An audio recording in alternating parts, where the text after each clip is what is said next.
Assalamualaikum warahmatullahi wabarakatuh. Di video sebelumnya saya sudah menjelaskan mengenai studi kasus yang akan kita kerjakan di pertemuan-pertemuan berikutnya, yaitu mengenai aplikasi Pustaka Booking. Sudah dijelaskan di video sebelumnya alur Pustaka Booking itu nanti akan seperti apa, kemudian ada kebutuhan usernya, ada kebutuhan sistem.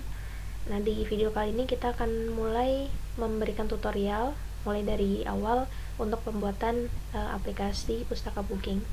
Nah, yang pertama dilakukan adalah setting base URL.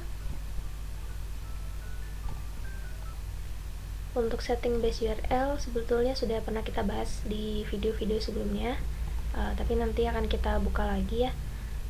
Kemudian selain setting base URL juga akan meload atau memanggil beberapa library dan helper coordinator, semacam perpustakaan atau ya helper library yang sudah ada di coordinator dan bisa kita gunakan langsung, hanya tinggal memanggilnya saja.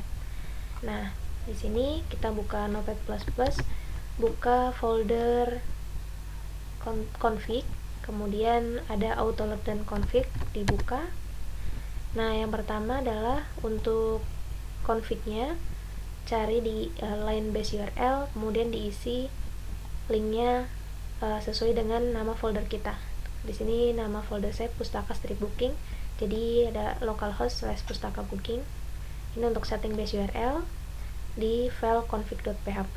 Lalu di autoload kita akan meload beberapa library dan helper.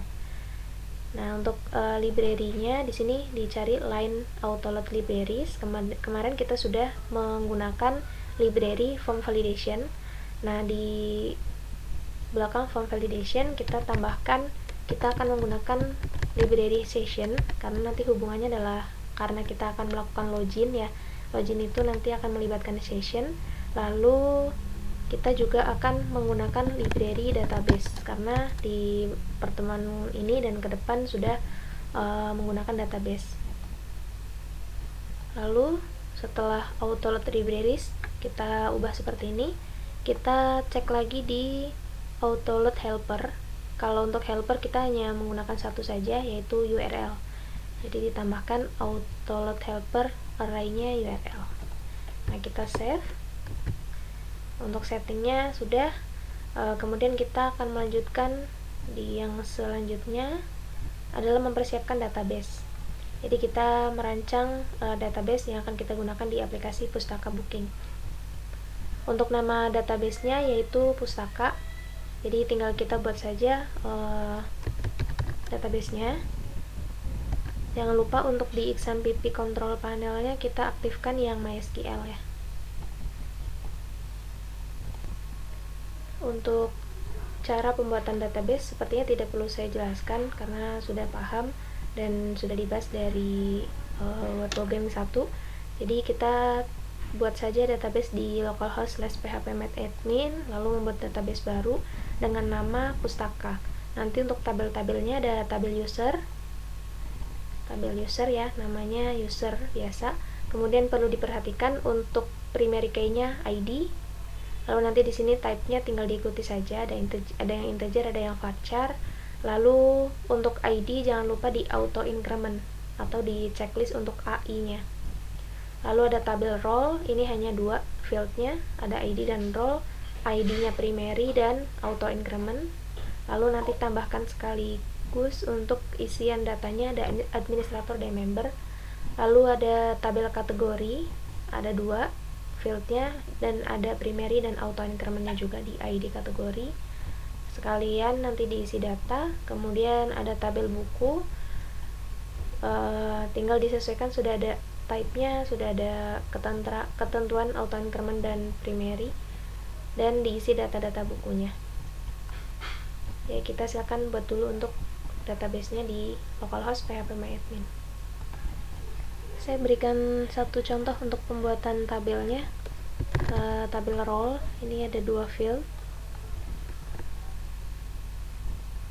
Nah, nanti kita lihat di ketentuannya ada field ID dan field role. Untuk ID itu primary dan auto increment. Jadi tinggal diisi saja ID. Untuk auto increment Misalkan dicari di geser, ini ada AI, tinggal diklik. Nah, nanti akan otomatis memberikan primary, lalu role itu tipenya VACHAR 128. Jadi untuk agar di sini auto increment, kita kliknya di AI ini, diberi checklist, nanti akan otomatis indeksnya primary. Lalu kita klik simpan. Lalu untuk pengisian data ada administrator dan member. Jadi untuk yang role kita sisipkan datanya.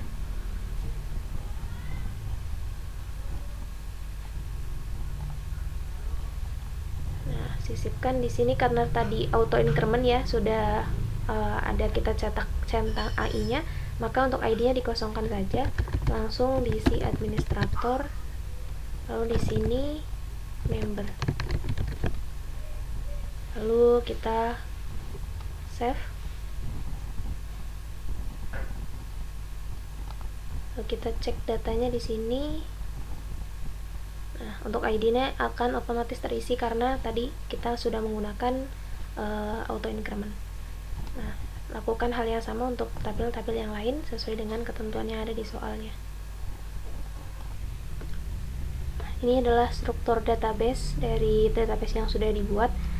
Nama databasenya Pustaka, lalu ada 4 tabel, ada buku, ada kategori, role, dan user.